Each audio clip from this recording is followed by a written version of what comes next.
RRB எக்ஸாம்ல இந்த question ப்ரீவியஸா கேட்டிருக்காங்க. ஒரு மொபைல் ஃபோனோட விலை ஆரம்பத்துல 30,000. முதலாம் ஆண்டு அதோட மதிப்பு 12% குறையுது.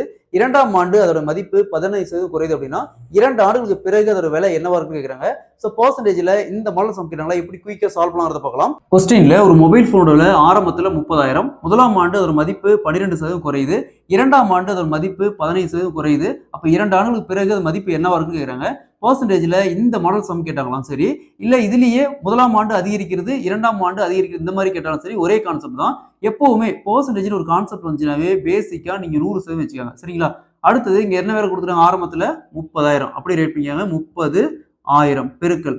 நெக்ஸ்ட் முதலாம் ஆண்டு 12% குறையுது அப்படிங்கிறாங்க. ஸோ நம்ம பேஸா 100 வச்சுக்கிறோம். இதுல குறையுதுன்னு சொன்னா மைனஸ் பண்ணிக்கணும் 100ல. அதிகரிக்குன்னு சொன்னா கூட்டிக்கணும். ஸோ இங்க வந்து குறையுது. அப்ப 100ல 12 போச்சுன்னா மீதி என்ன வரும்?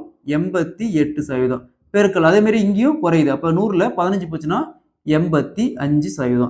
நெக்ஸ்ட் எப்பவுமே பெருக்கல்ல பெர்சன்டேஜ் இருந்துச்சுன்னா ஒரு பெர்சன்டேஜ்க்கு 2 ஜீரோ கேன்சல் பண்ணிடலாம். இன்னொரு பெர்சன்டேஜ் இன்னொரு 2 ஜீரோ கேன்சல் பண்ணிடலாம். பேலன்ஸ் என்ன இருக்கும்? 3 இன்ட்டு 88 இன்ட்டு 85. இது அப்படியே பெருக்குங்க. பெருக்கணுமா 22,440 வரும். ஸோ அப்ப 2 வருஷத்துக்கு அப்புறம் அதோட மதிப்பு பார்த்தோம்னா 22,440 ரூபா.